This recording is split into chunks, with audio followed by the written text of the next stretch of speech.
All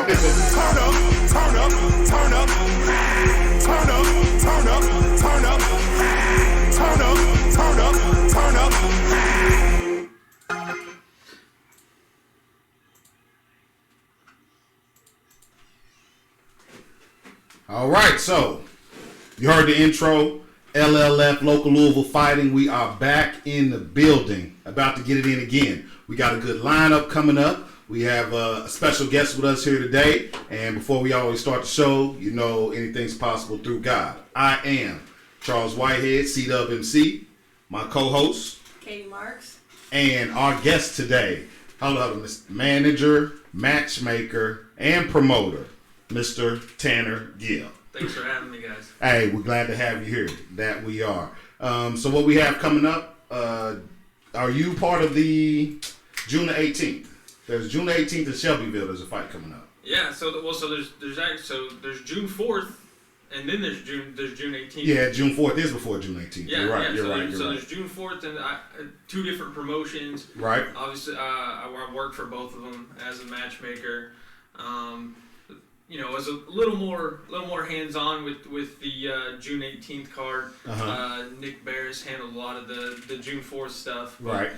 Yeah. I mean, I worked for both shows. I'm excited about both, and you know, we have pretty good lineups for both. I think. I mean, you know, the club shows. You know, it can be hit and miss on how, you know, a quality of fights. Right. Know? Right. And you know, you get into matchmaking and you think that it's a lot more about analyzing matchups and this will be a good fight. Sometimes you don't have the luxury of doing that. Sometimes it's about finding somebody who'll take the fight. Who'll just take the fight. Yeah, but as far as those two cards, I think we did a pretty good job. I think we'll have some good scraps on both shows. Right, and if you didn't know, June 4th is the Juicy event. Juicy, yes. Juicy comes back. Fights in Louisville. I don't know how often he fights in Louisville, so he's fighting. This is his first time he's fought in Louisville, and it's also the death day of Muhammad Ali. Oh. So I do believe he's had a couple fights here. Yeah, okay. I think he did his debut at the Henry Clay. Okay. And then he had been out at Shelbyville before, and then went on the road for a couple fights. But yeah, it's the first time he's been back here. Been back here since he was in Shelbyville in June, so it's been over a year. Right. Since he's fought misspoke. July of last year. He fought on the Dixon card at Iroquois Amphitheater. That's right. So he was on that card. Yeah. That was like his second fight. Yeah. So then, and then they went on the road for a little bit after that. So it's been almost a full year since he's fought here, and I mean, you saw him in the gym a couple of weeks back. Yes, I did. You know, I feel like, you know, I see him every couple months, and I feel like he gets that much better, you know, every few months.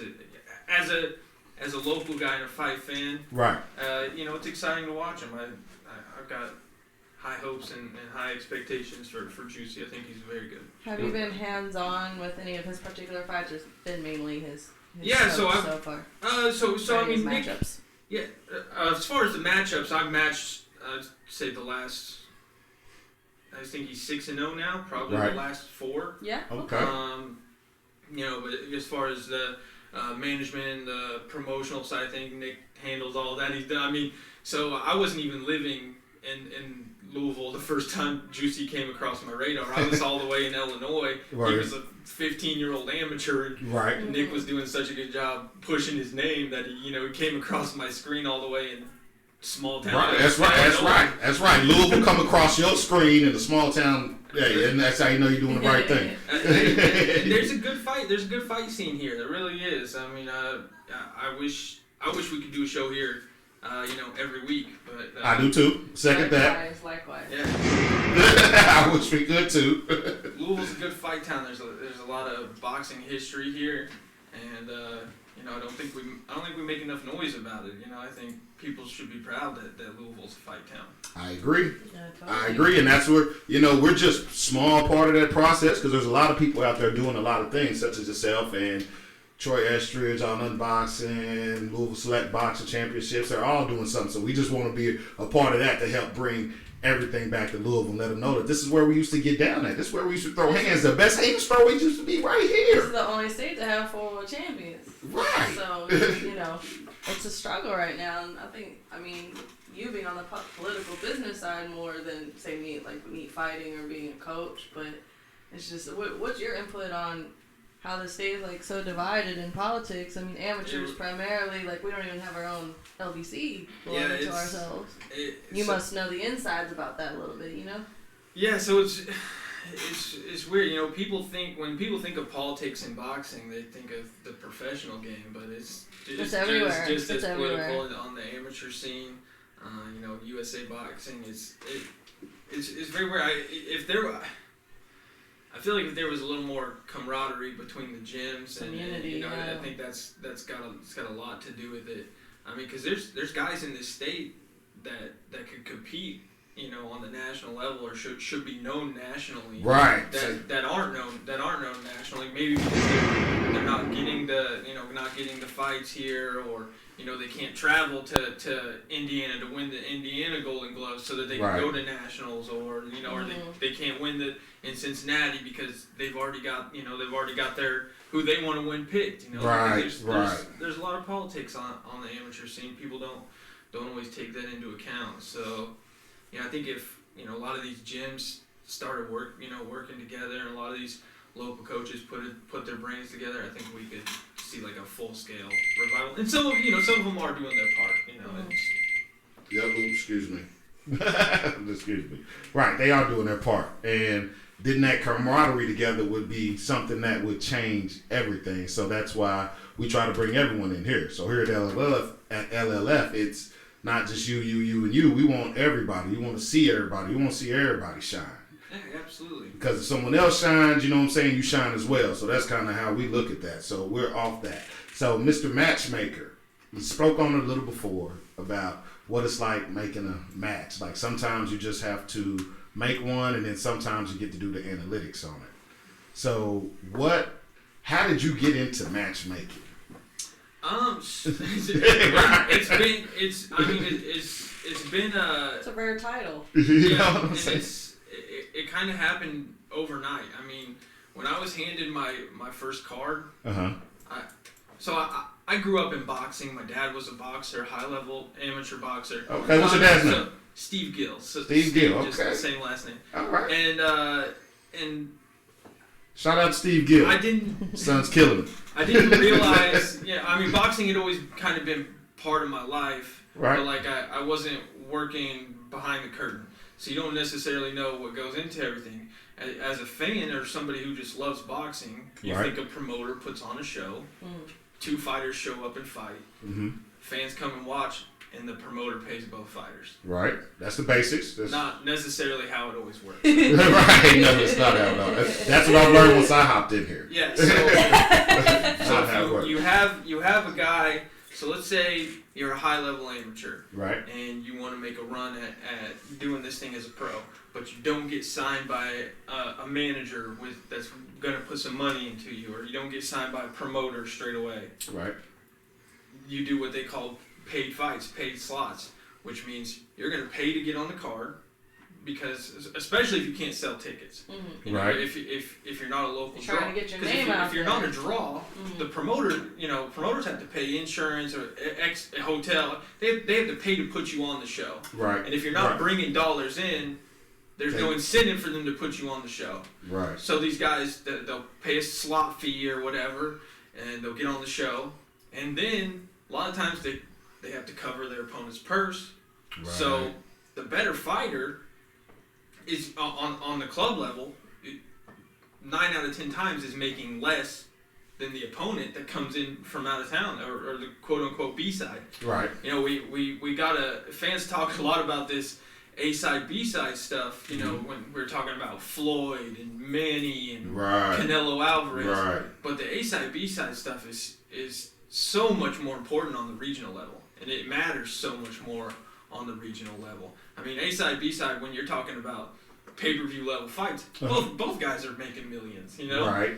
But when you're talking about A-side, B-side on the regional level, I mean, it may mean the B-side walks away with $3,500, and the A-side goes home having spent $3,500. Right. So it makes matchmaking a little tricky, because when you have one guy paying for the fight, Right.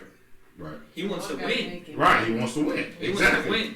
So he, and because he sees the light at the end of the tunnel, he wants to fight. He wants to build his record up so that when he takes a dangerous fight, he can maximize his income. Correct.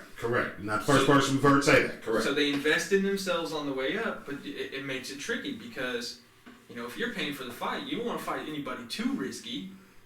But do you get to the point where you keep fighting these guys where, you get another notch on the belt, but you're not getting better, you're not testing yourself, you're not pushing yourself. Right. So as a matchmaker, you kind of have to find the happy medium, Okay, well, this is what they can afford.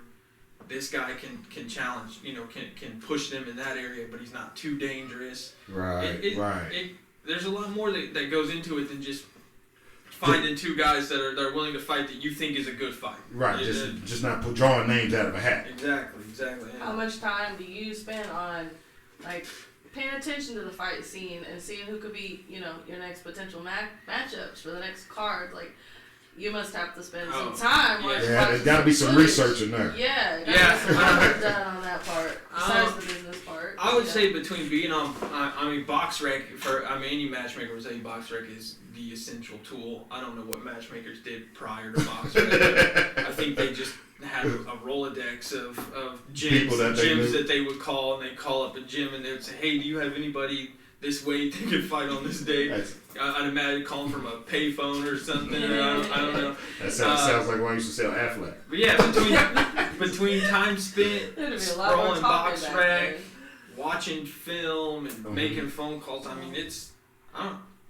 don't ever have a day off. Well, that was going to be the next thing. I was like, family, how does handling your personal life and then doing all that as well, how does that work out for you? Yeah, so... that's just only one hat. He's got two more that we're going to talk about. Yeah, so most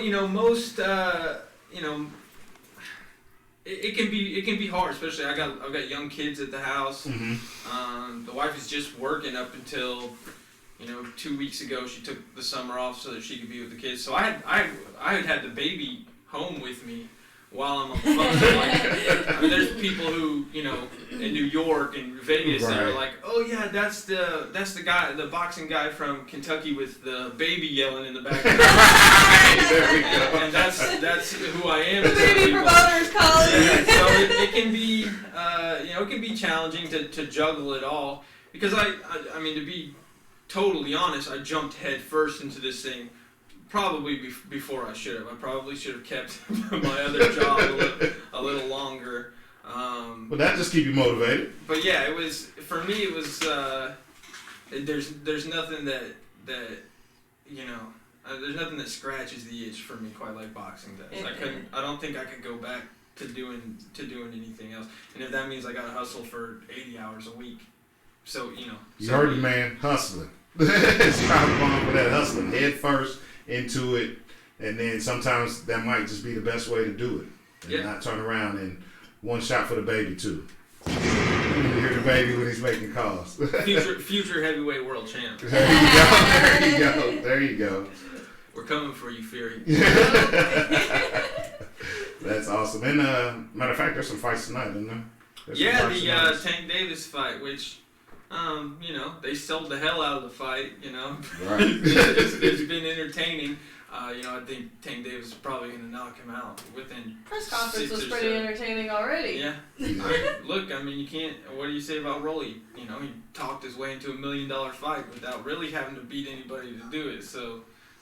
Shout out to him. Right, it's an American dream, baby. He does have a pretty good amateur career, I've heard. Yeah, and he had a little buzz around his name from beating guys up in the gym too. There's the legendary footage of him whooping on Ryan Garcia at Mayweather Boxing Club, and Rolly's a world class fighter. I'm not saying that that he's gonna be totally outclassed. Right. I'm saying in most situations, a guy would have had to have maybe fought a couple more fights to get that fight.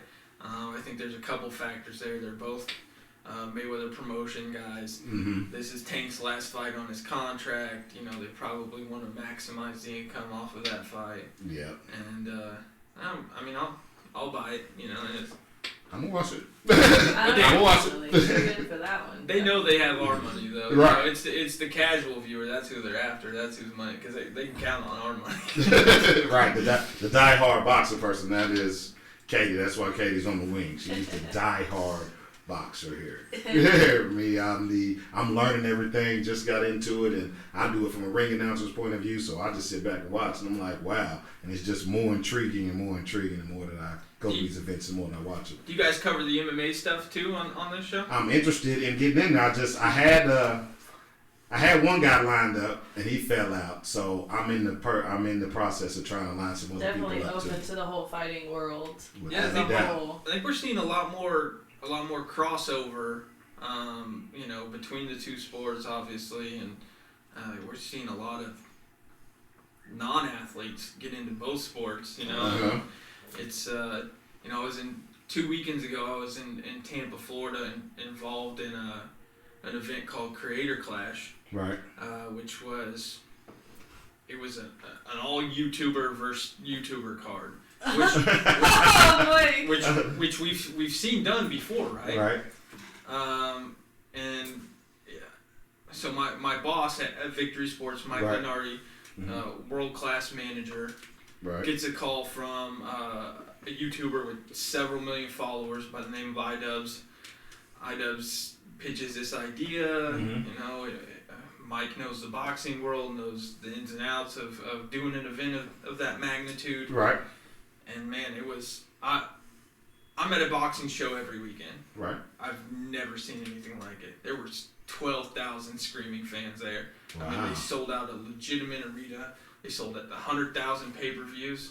I mean, it was insane. And the crowd was so young because you know it's the YouTubers, yeah, right, the right, generation. right. So like you know I'm like you know I'm 30 and I'm in there and I'm like I'm 10 years older than everybody. Right. But they were so the crowd was just every fight was I mean if you put Canelo Uh-huh. in a stadium in Mexico City or you put Pacquiao in Manila, I mean, Right.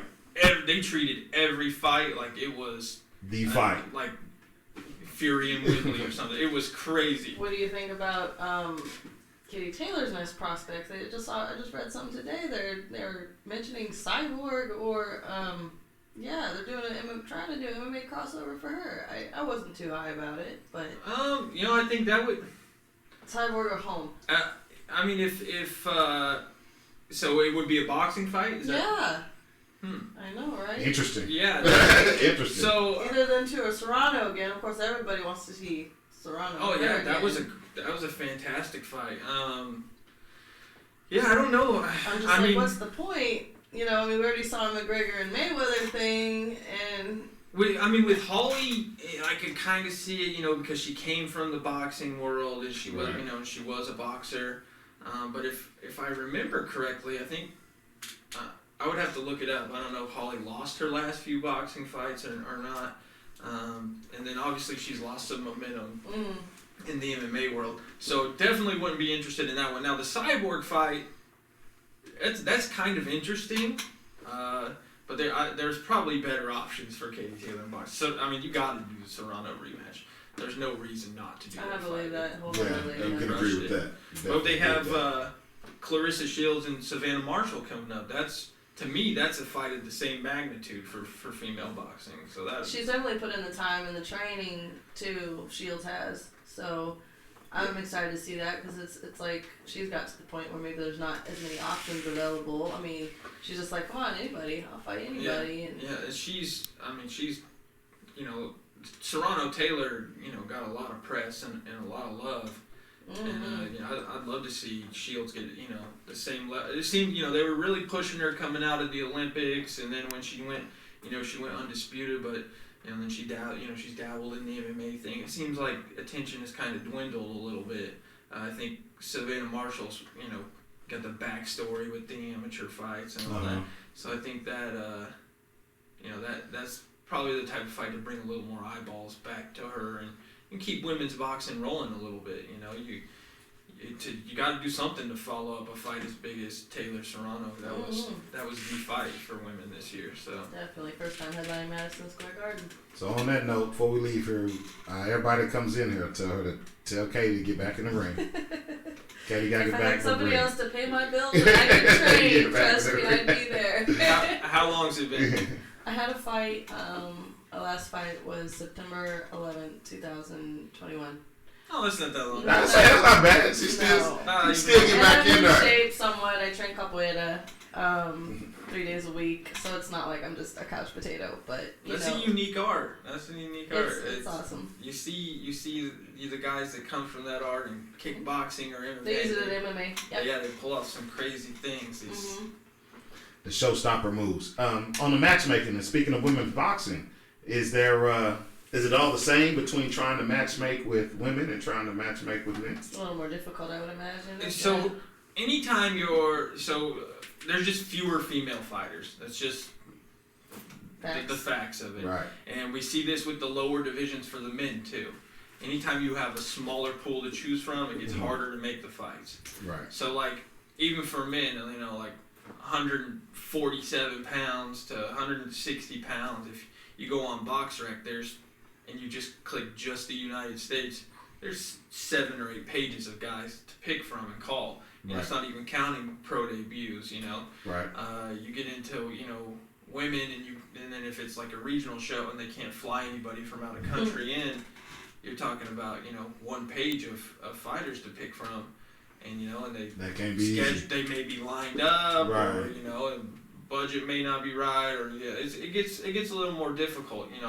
I don't match nearly as many women's fights, but the management firm that I work for just brought on a well-respected female manager to be part of the team now, and he's got a couple girls. So I'm interested to see what they do. So might be out at a few more world-class female fights here in the next 12 months or so. I do know there's a yearning for it. That much I do know for sure. I saw somebody in the store and they was like, "Where are the women fights at?" I was like, "Okay, it's coming." I was like, "It's coming. We working on it." We just had the very first all-women's event in Campbellsville, Kentucky a couple weeks ago. I saw people advertising that show. It was an amazing show. Katie went. They're who's the trainer from here in Louisville? The Russian Minov. His daughter fought, correct? Yes, she did. How'd she do? I have to look. I videotaped a lot of fights, but I was trying to network during the fights too, so I didn't get to catch like every single one. I was super impressed with Texas brought up some heat. They were really, really awesome. But I'm sure I watched her fight, and I was there for. I kind of watched that whole thing come together from afar. I saw Eric. I saw Eric talking about it.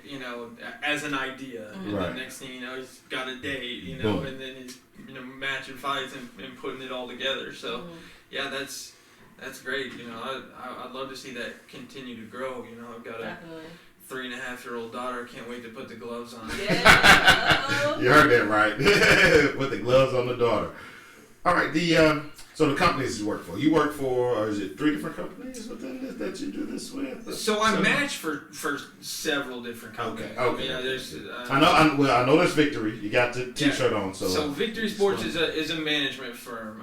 So Mike Lenardi is Victory Sports CEO. Mike, longtime manager advisor to Badu Jack. Okay. He had Jose Pedraza for a while. Took Pedraza back to a world title. He's got Shane Mosley Jr. And some serious names. Yeah, serious prospects. And he's a young guy like myself. As far as being involved in the boxing business, there's not a lot of us young guys in the boxing business. That's that new age, that new wave coming through. And Mike, my relationship with Mike's been huge for me. When I met him, I was as green as it comes. At the time, I was trying to do the boxing journalism thing. I was writing stories for different websites and interviewing fighters and going out to shows to be on press row and all that. and I wanted to get a little more involved. And actually, at the time, he was recruiting DeMontez. He had flown DeMontez out to Vegas, and they ended up not coming to terms on a deal. DeMontez was only 18. Nick wanted to grow him locally. First he kind of had his own vision, and anytime you get in a management deal, it's a long-term deal, and that's a long-term business relationship. Right. So when you're that young, it can be difficult to jump in something like that. So anyways, I knew Nick knew Mike, and he's like, hey man, I think Nick knew that I wanted to be a little more involved than just doing the journalism thing, and put us in touch, and Mike's mentored me, and he's been great for me. Like, I mean, almost instantly, I was able to make money just off of name association, because people trusted me with matchmaking jobs that they may not have, just based on his recommendations. So shout out to Mike, he's been huge for me. Yeah, nice. Was that victory? Did I miss it? That's all right. We gotta get the bombs back up. One bomb for victory. And then he, from there it kind of evolved. I was matching for him, and doing some media stuff for the guys. Didn't really quite know what I wanted to do at the time. I knew I wanted to do something in the boxing business. At the time, I thought maybe I wanted to be. I didn't even know if there was a role for this. I thought maybe I wanted to recruit fighters. For a promoter or a manager, which there is roles for that. And he does now send me out to these national tournaments to recruit and watch guys. But it's just recruiting, really not a full-time gig in boxing, because anybody can turn the fights on. I mean, every USA boxing event is streamed now, so you can turn it on, and But it evolved, and eventually kind of realized I wanted to get involved on the management side, and I just listened and learned and picked up as much as I could, and I busted my tail and did whatever he needed me to do. Right. He didn't make no cheesecake, did he? No. So when you go to these big fights, if you want to elaborate a little bit, go to these big fights and you notice guys really shining, or they win the whole tournament, and what's your first step, approaching that coach and be like, hey, just introducing yourself, or you'll ask the coach, what's the plans for this amateur type deal turning pro, so it really depends. Normally it's approaching the coach, because anybody who's involved in amateur boxing long enough knows that proper etiquette before you speak to any fighter is to speak to the coach. We speak to the coach. You say, hey, they were very impressive. Maybe introduce yourself. This is what we do, and then ask maybe what their plans are for the next year. Do you plan on going pro? Are you waiting for the next Olympic cycle, or what? And then you kind of build. And even if they're not interested in turning pro right away, it's still good to establish the relationship. Yeah, absolutely, yeah. We definitely keep tabs on USA Boxing at all time, because that's the pool you pick from, right? Yeah, the sport moves so fast that you could be building the next superstar, but if you're not looking for the guy that comes after him, you're already behind. I can see that. I can see that. Yeah, so it's it's kind of nonstop, and there can be such thing as having too many fighters. You can have too many, but I don't. That's not not an issue for us, I guess, at this point in time. Being a boxing guy, let me ask you, what is your opinion on amateurs that, I'm trying to figure out the right words to say it, that want to go pro, how to go pro and when to stay amateur? Because it's like most people aren't interested in the Olympics anymore, because now all they're interested in is trying to go pro and trying to make their bread. Money, yeah. Right. So what do you see about that? How do you feel about that? Or what's your opinion on that? Well, just your opinion. Unless you are the top 1% of amateurs in this country, turning pro for money, isn't necessarily the right move, because there's just even if you're a multi-time national champion, that doesn't guarantee that you're going to be able to make a living off boxing. When you first turn pro, it's just the way it is. Right. The money is at the top when you get to these 10, 12 round fights. And it's a process. You gotta be able to get there. And then honestly, that's why we're seeing more of these elite amateurs skip 4-round fights. They're jumping straight into 6 and 8-round fights. Yeah, because I was going to ask you about that. They want to expedite the process. Right. So I guess my recommendation for a guy would be, obviously it's going to be case by case basis. Right. And kind of like going pro in basketball, kids don't know back and forth. Yeah, like I would have some experience, in the elite division. Mm-hmm. Make sure you get out to a couple national tournaments. See how you're doing, and if you can turn pro at 18, 19, and it can be a good decision. Right. There's a lot of coaches out there that think, hey, don't turn an 18, 19-year-old pro. There's no point. You can wait. But there can be such thing as waiting too long. And you can lose your momentum, and you fall out of the rankings, or you go 3 years with it. You win all these nationals, and then you go 3 years without winning one. And then it looks like everybody's caught up to you, and you're not, and that you were getting by on it. Or you're just waiting on a pro fight, just waiting on the right matchup. Yeah. So I would say do your homework. Right. Really find out how this pro game works. Mm-hmm. Don't turn pro unless you have a good team around you that understands professional boxing and has a plan for you, a legitimate plan for you. A lot of these guys turn pro, and if they're a national champion, or sometimes they're not even national champions, they think you get a professional boxing license and somebody's gonna back a Brinks truck up to your driveway. Right. That's just not true. That's just not the way it works. So there's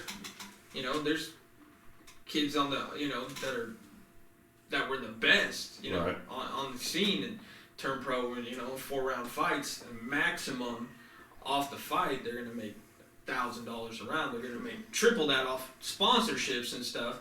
But still, if you're fighting 3 or 4 times a year, like, it's hard to survive off of that. Mm-hmm. Right. So I would having a good team in place, getting in with the right people, because one misstep and you can drastically alter your career.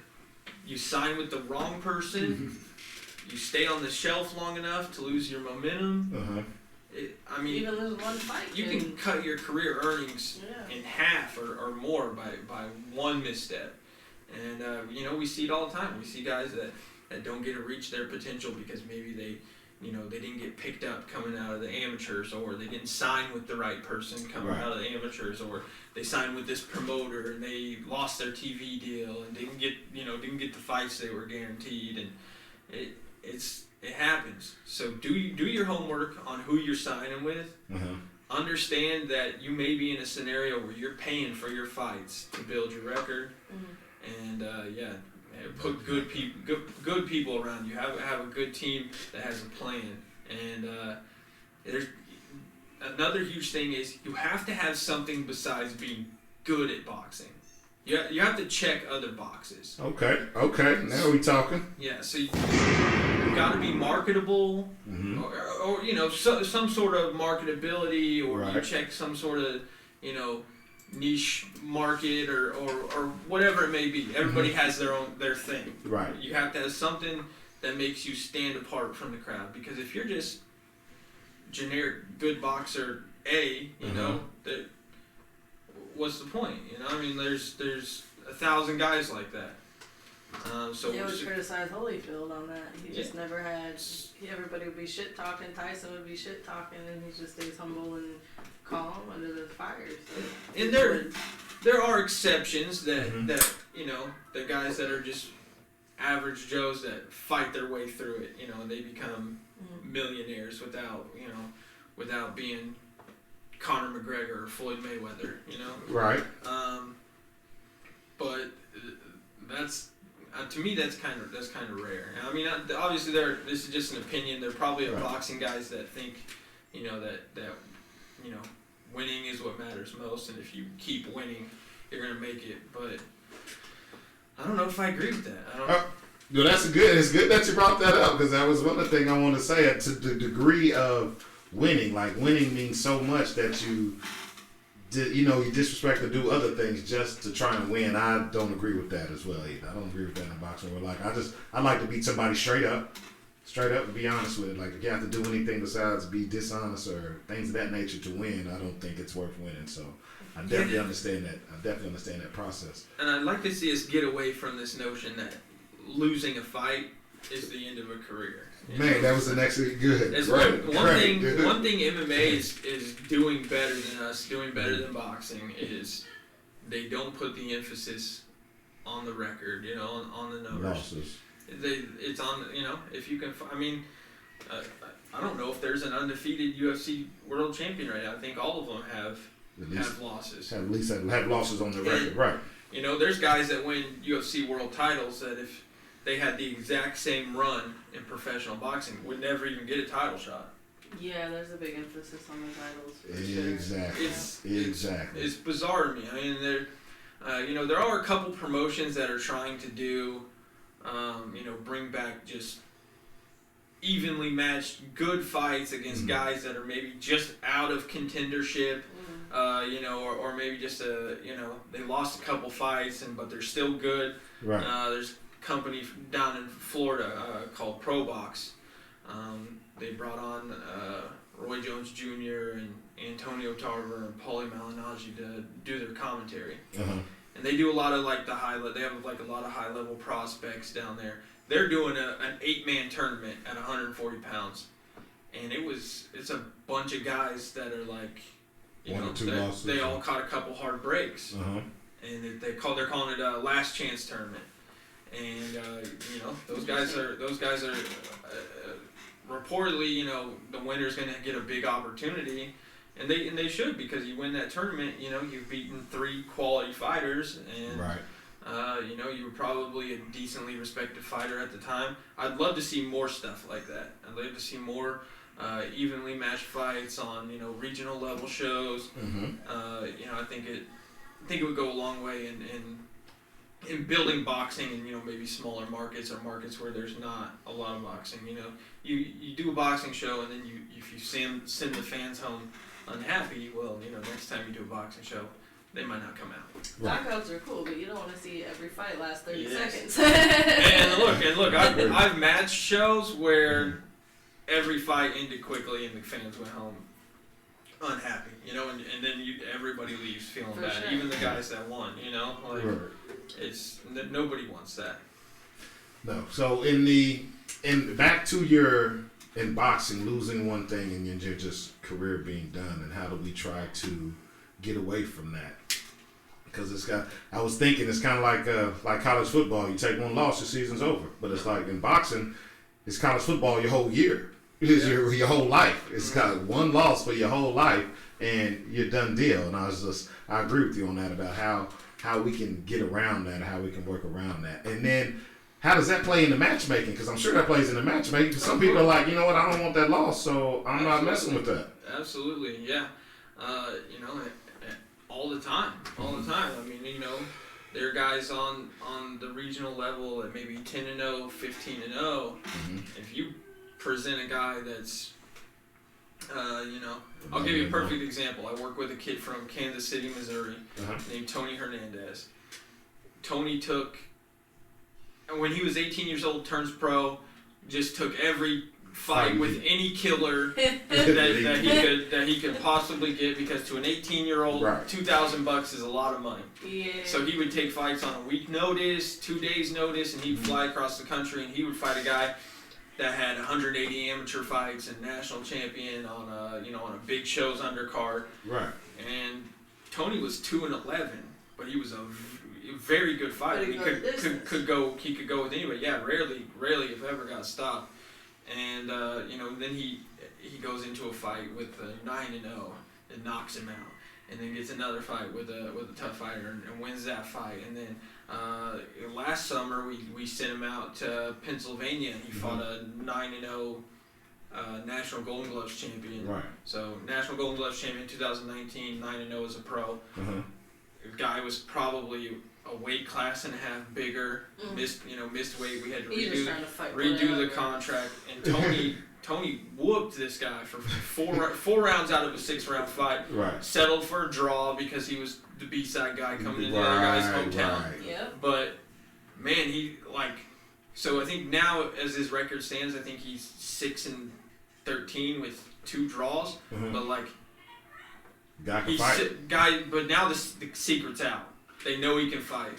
So you present a fighter like that to a guy that's 10-0. No way, I'm not gonna fight that guy. I can't take that. I can't risk taking a loss. And then if I beat him, I'm just the 14th guy that beat him. Right. So put you in that spot. But it's hard to do. So. Yeah, it definitely makes, and I think a lot of that has to do with fan perception, so the fans think that, if a guy loses, or, let's say there's a lot of hype behind a fighter and he loses a fight, then all of a sudden he's a bum, and nobody wants that tag or that reputation. No. A lot of this started with, with Floyd being as good as he was. That's when fans and fighters got obsessed with the undefeated thing. Prior to that, if you're a world champion, you lost to another world-class fighter, you could rebound, and guys did it. All the greats prior to Floyd, and all the greats that are going to come after him, they're all going to take loss. Floyd was an anomaly. I mean, not everybody can be undefeated and fight that level of competition. It just doesn't exist. So I think it's fans. Something has to be done to change the fans' perception of when a loss matters or how much it matters. Like Canelo just took a loss. Yep. But, probably 2 weight classes above his natural division. That part. Against another world champion. Guy that defended his belt 6 times, was a phenomenal amateur. Bad style matchup for him. How much do you hold that loss against him?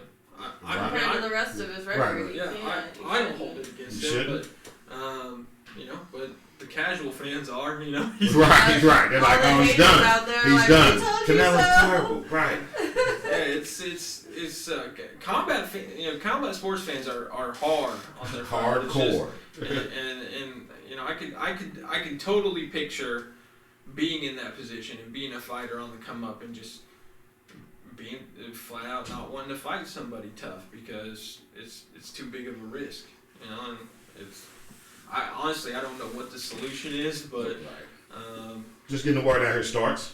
Yeah. Getting the word out here starts. LLF, we bomb first. Just getting the word out. That's all that matters. It starts. So we're gonna start getting the word out, start making people knowledgeable on these things, especially coming from you. Y'all believe him, they won't believe me, but they'll believe me. It's an unfortunate part of the internet age. Everybody can have their opinion now, and I'm sure it would have been a little more like this, in the early 2000s, in the 90s, if social media was more prevalent and fans could come online and say, hey, did you see Mike Tyson lose to Holyfield? He sucks. He was never any Buster good. Douglas and nobody. Did you see Trinidad Holyfield? Those guys suck. Yeah, you can hear it all. Or Trinidad De La Hoya. Sorry, I said Trinidad Holyfield. That was giant size. Different weights there. What wait for you to take a drink. What the new guy you guys just signed? What's his name? So Jamar Pemberton. Yeah, that's him. Kind of goes back into the Victory Sports thing. I was kind of learning the ropes from Mike, and he's. We were out at National Golden Gloves in Tulsa, and I already had a relationship with Jamar's coach.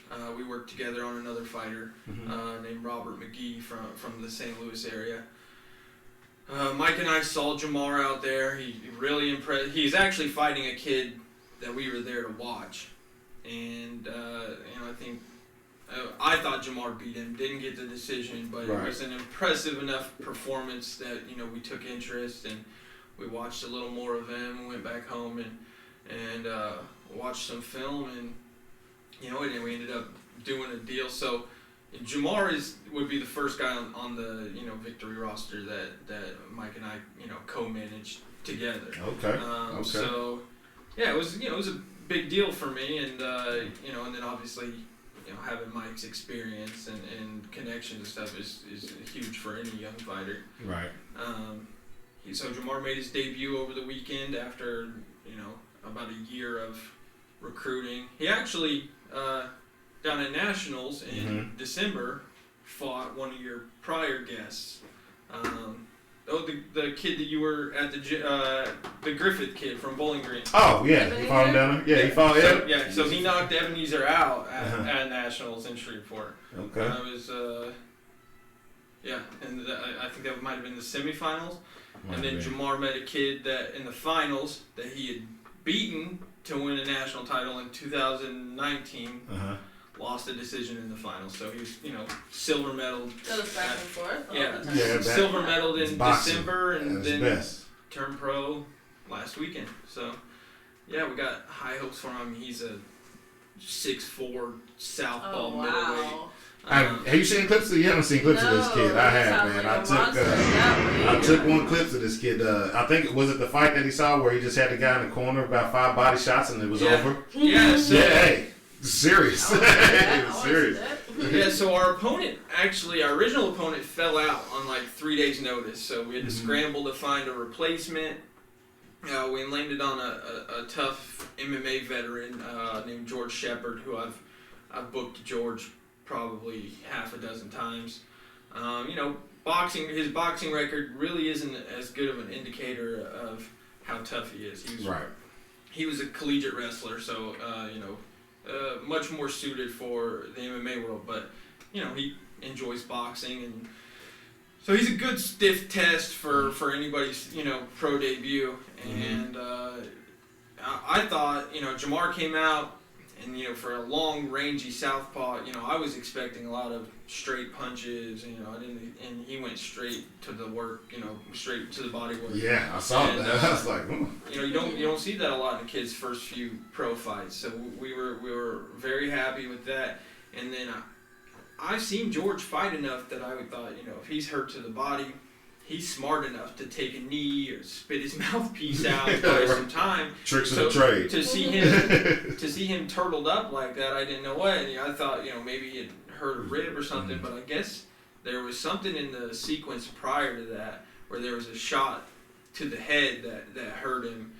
So when he turtled up and turned away, I guess he didn't know where he was at the time, and then Jamar unloaded on the body, and the ref waved it off. Yeah, it was impressive. It was impressive from the clip that I saw.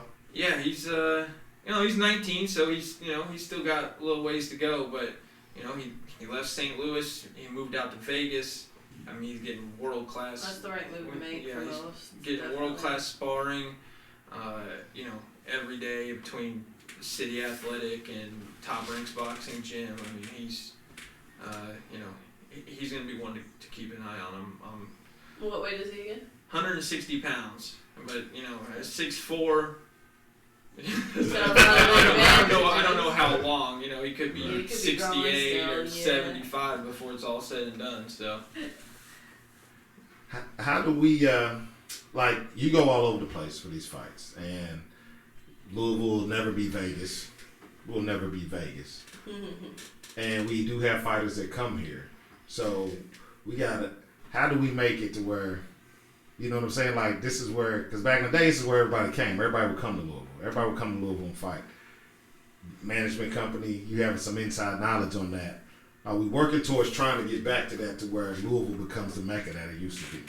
And getting those people to come here and fight and putting on those huge, gigantic shows here. And like back in the day, what was it? The Fairgrounds and Louisville Gardens. Yes, Louisville Gardens. Yeah. Yes. Like, when we going to get back to that? And is not to put your management company on the spot, not to put you on the spot, are we working on that, or is that? No, it's a very good question.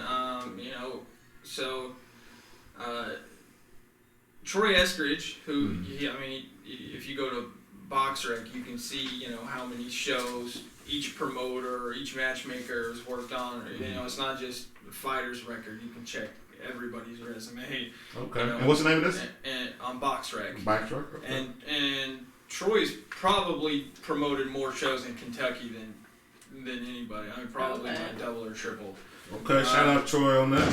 So promoted in Kentucky. you know, Troy, I think, you know, and I'm speaking for him here, which I know Troy's vision is kind of doing something like that, bringing a couple entities together and doing a big show, you know, here in Louisville. You know, and there's been some discussions. I think, you know, so Top Rank has all these grandson now, and yes, I saw that. I saw that. I think there would probably be some interest in bringing him here. Right. The last pro show they had was like at the Fairgrounds 2018. That'd be interesting if he would get on that show. A lot of greats have fought there. Even Tyson and Layla Ali has fought there. Yeah, and it's totally possible. I know that there's been, you know, introductory discussions, you know, about something like that. But really, you know, what I think it's going to take is one of these local kids is gonna have to be a big deal nationally. Gotcha. And you know, I mean, we all have our opinions on who that is or who that isn't. Right. But that's what it's gonna take. And you know, and you know, we may not be far off from that. You know, the Dixon kid brought some attention to it. I mean, they did they ran the Center. Right. Heard about that one and Iroquois Park. And I think they did the Fairgrounds too. Yeah. That's a big show. Yeah, it's doable. You know, actually, I think Juicy fought on the show at the Fairgrounds as an amateur. Mm-hmm. So it's doable. You know, it's going to take the right person. So as far as management companies and other promoters wanting to send their fighters to Kentucky, there is still interest in that. Kentucky has a great commission to work with. Right. You know, they're very easy to work with. Shout out to Matt Bird and Carlo at the commission. You know, I love working with those guys. You know, I work in several different states, you know, on this stuff, so I have to communicate with the commission all the time. Right. And man, I love doing shows at home because, you know, those guys are so easy to work with. They're great. They enjoy what they're doing, and they want to make Kentucky boxing bigger. You know, I mean, the bigger boxing is here. You know, for them, the better it is for the commission. The better it is for everybody. I agree with you. Better it is for everybody. So they're doing their part. I think it's just right now, man. The fighters that we have some good fighters here. Yeah. They're all in that early stage of their career. You know, we get some guys to these 10 and 12 round fights, and they're ready for national TV. I think we'll see it. I mean, you know, Louisville's it's coming. Yeah, it's coming. Louisville's got a rich boxing history. Right. You know, it's only a matter of time. It is. It's only a matter of time. So on that, local guys. Tanner, let's get your opinion on the local guys here. We've heard about the 5 ingredients. So put them on the spot. All right, let's go. Let's hear about the local guys here, and you're without hurting anybody's feelings. Yeah, absolutely. Without hurting anybody's feelings. We've touched on them. Right. Yeah. There's top 5. Give me top 5 local guys here. Top 5. So do you want just pros or you want just overall total? Let's go pro. Okay. Let's go pro. So I'm rocking with Juicy at number 1. Right. Just, you know. Right. Personal bias aside, I think he's total package. I think the kid's got a phenomenal backstory, the type of story that Americans gravitate to. You know, marketable look, checks extra boxes. On top of that, you know, exciting in-ring style. Kid's a destroyer. You know, everybody loves a knockout. Right. Definitely. Yeah, and then so number 2, I'll probably go with Big Tim. Just because everybody loves the heavyweights. Yeah, Mayhem. Mayhem. He's down there in Miami working out. Hope you're doing good down there, brother. Yeah. So Tim, you know, he's got a lot of experience. Gets out there into these big camps. Yeah. He's in a big camp very easy going guy. Very good. Yes, he is. Good dude. Easy to get along with. You know, and Tim is. he understands. I think he understands how the fight game works. Yes, he does. He knows. He knows Yes, what he's looking for. Heavyweight boxing is kind of an anomaly. It exists outside the regular rules of boxing. So, I'm looking forward to. I hope Tim gets a big money fight. Oh yeah, we all root for Mayhem. Yeah, we all root for Mayhem. It's a big opportunity. So after Tim, I would say. No particular order. I won't put you on the spot that way. No particular order. I'm not gonna put him on the spot that way. So the guys at I don't know if this is technically Louisville or not, but the guys at Jeff City Boxing. Selasi's a very very good fighter. Right. And I would love to see him back in the ring. I don't know when it's gonna be, but he's. We all want to see you back in the ring, babe. Very very talented. He's if there's a top 5 list, you got to put him on. Right. But also from over there, like Denzel Negron. Oh yeah, he's a little newer, isn't he? Yeah, I think he had had a bunch of. The first time I saw him, I was still doing the media thing. I went over to their gym. I think I was putting together an article I was writing on Deshaun Ross, and I saw Negron and Fred Compton, who is good names. You just named 2 more good names right there how you played. And it was good work, and so I'm high on Dizzle. They're gonna fight him at I think 122 pounds. He's a big 122 pounder. So. Yeah, I look forward to some decent things, some big things from him. Yeah, he definitely got the smile, that's for sure. Yeah. Brian's got the smile. And then obviously, they have Ross over there as Ross, well. Yeah. Just lost a tough fight on the road, an 8-round fight in West Virginia. But yeah, man, we've got the talent here. Yep, it's here. We've got the talent here to do a show, and then there's a kid that trains with Juicy, Troy Davis Jr. that'll be out at National Golden Gloves this year. Nick will probably turn him pro later in the year, and then as soon as he turns pro, he jumps on that list almost immediately. Is that the show? That's Showbiz, right? Yes. You met him a couple weeks ago. That's Showbiz. Throws 1,000 punches around. He's one of the hardest working kids I've met. Great fighter. So decent amateur record behind him. So he's got a great experience. Great amateur record. I think there's like 50-3 or something. Is it like really? that. Yeah. Okay. Didn't know that. And if he could compete in his division, he could beat anybody. He murdered in his division. Yeah. It's the ingredients are here. There's a good pool of talent here to choose from. And it'd be nice if we could get them all on one show. All these guys awesome. are kind of scattered. That would be sweet. Did you hear it? Louisville versus whoever. I don't know what it would take. I don't know what it would take to pull that off. I know a lot of them have been on this. A lot of them have fought on Troy's shows before, and then a couple of them would go fight on Dorico's show, or then. Then Juicy went out of town and fought on some TriStar shows, and so they all fight on different shows. But if they all fought, I can't believe I left Carlos Dixon off. Oh yeah, you leave him off. You can't leave him off the list. Carlos is a very talented fighter. Speaking of some of the stuff you see in the gym, I saw him and Troy Davis spar some very hard rounds. That was great work when Carlos was getting ready for his fight last summer. So look forward to see Carlos back. I know his dad is a very good coach and very plugged into the boxing community. So we have the right components here. I think we just need somebody that if somebody could get everybody on the same page and secure a big enough venue where everybody can eat and everybody can be happy and everybody gets some shine.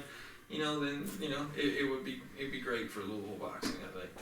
It's like we say, we born first here, so that idea started here. All of you, all the ingredients, all on the same card. Y'all do not have to fight each other, not yet, anyways.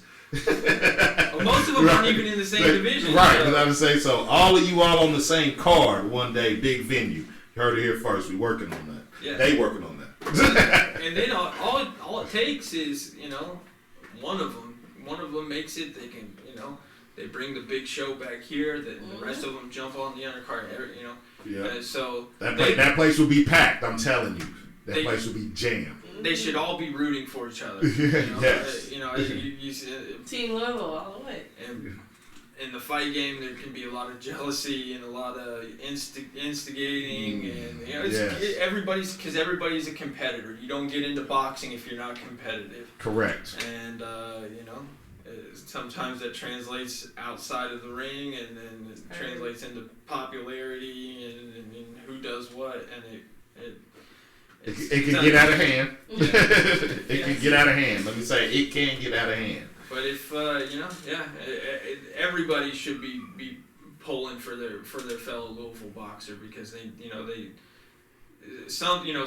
at least one of them needs to make it so that they can bring the national attention back here where it should be, because we have the talent. We do. We have the representation. So yeah, it's a matter of time, and I think I don't think we're talking about something that's not gonna happen. It's gonna happen. Not doable. It's gonna happen. It's just a matter of when now, and who's all gonna be a part of it. All right. So before we end, I have a Tanner Gill story. Of course, always Tanner Gill. So try to get Tanner Gill on the show. Didn't know who he was. So it's actually Mayhem. He told me about him. He's like, there's this guy, Tanner Gill. I was like, oh, okay. So I'm gonna try to get him on the show. Guy's a matchmaker, promoter, manager. He's like, LLF. Who are you? I'm like, what is going on here? I have no idea. So there is a sparring match over at Joe's Boxing Match. Juicy and them, they're sparring. And of course I'm there. I want to talk to a few people. Bowling Green, BGKY's there, Ebbs there, Griffith's there. And I'm just going around doing my little thing, not paying any attention. Tanner's going around doing his thing, paying no attention. Walk past each other. We was there for what? Hour and a half. Walk past each other. I think we even briefly spoke. Yeah, like, you know what I'm saying? Like, hey, what's up, bro? It just kept it moving. Keep it going. Right, no idea. And then he hits me up next day. He's like, that was me. I said, what? I said, that was you? He said, yeah. I said, I had no idea that was you, man. So I'm glad I finally got a chance. I was like, that's Tanner. I'm glad you told that story, because if you didn't, I was going to. We were on the way home, and I had told Nick, that you had invited me on the show, and that that I didn't make it. And after we're leaving, he's like, that's who that was, right? And I'm like, I had no idea. So I was like, that was the same line. I was like, man, I had no idea. Now you're gonna be here. So that's how we got him in here. And that was only, I think it was only 3 weeks or a couple weeks after I was supposed to have been here. Oh yeah. So you're a busy man. We don't hold anything against you. This game keeps you busy. This game keeps you on your toes. And you ain't got to tell me. And you're wearing 3 hats. So you're wearing 3 hats. So we appreciate you being here and shedding some light on things that the average fan doesn't really get to see. Yeah, anything to grow boxing, in this community, I'm on board with it. And we were just talking about the young fans a lot of people don't like the influencer boxing, or the Paul brothers getting into boxing. But for me, anything that brings new eyeballs to boxing or makes people want to get involved in boxing, I'm on board, man. Because that can go a different route. You can come to watch Jay Paul and be like, now let me watch something real. Yeah. Or let me watch some other boxing. You didn't hear me say that. Yeah, even all of those kids that were at Creator Clash, if 1 out of every 20 decides they want to watch more boxing, or they decided, well, hey, that was live boxing and it was fun, maybe I'll go to the next club show. Or they go home and they're inspired by what they see in the ring, and they tell mom and dad, hey, will you take me to the local boxing gym? That feeds money into our sport, and that's good for anybody that works in boxing. It just it all comes around, and if that's what it takes to keep growing boxing, is to have celebrity type. I mean, celebrity boxing's been around forever. I was about to say, I remember that. Right. Just because this is just this generation's version of it. Because celebrities are made online now. Yep. Internet influences. So yeah, man, anything. I think it's great that you guys do a show that focuses on the local, local boxing market, local fighters. Right. I think that's great because there's guys down, in the area that need the shine, and they need somewhere to go to promote their name, because not everybody has the $1 million marketing machine behind them. And a lot of people should. So. All right, say it again. Speak again on it, Tanner. Is there anything you'd like to say before we get out of here, man? Anything you'd like to tell the people? Victory Management, promoter. Hi, Mom. The only thing I could ask, is if you see a local boxing event here in Louisville or the surrounding area, man, buy a ticket, come out and watch these kids. Show them some love, support them, support your local fighters, man. That's what it comes down to, because everybody can claim to be a fan once the guy's on TV, but did you support him on the way up? That's a different story. So get behind these kids, show them some love, do what you can to promote their name, and then they'll come back and put it back into the community. We appreciate all the work behind the scenes that you've been doing. So, yes, we appreciate all that work. Well said and done. I know they tell you all the time, but us fan base here, we appreciate you for putting that stuff on and making all that stuff happen. Shout out to all your companies, all three of them. Victory, Troy Estridge, what was the third one? TriStar Boxing. TriStar Boxing. Shout out to y'all three. Anything you'd like to say, Katie, before we go? It's been a pleasure. Thanks for having me. Looking forward for future encounters. Absolutely. Yeah. So now when I see you, I'm gonna know exactly who he is when I see him. So next time I'm gonna run up on him. So if you see me hug this white guy, I'm just gonna be like, "What's going on here?" This Tanner Gill, man. Appreciate you being here. Hey, man. Thanks for having me. Hey, local Louisville fighting. We bomb first. Peace. Got a lineup coming up for you. We'll be right back next week.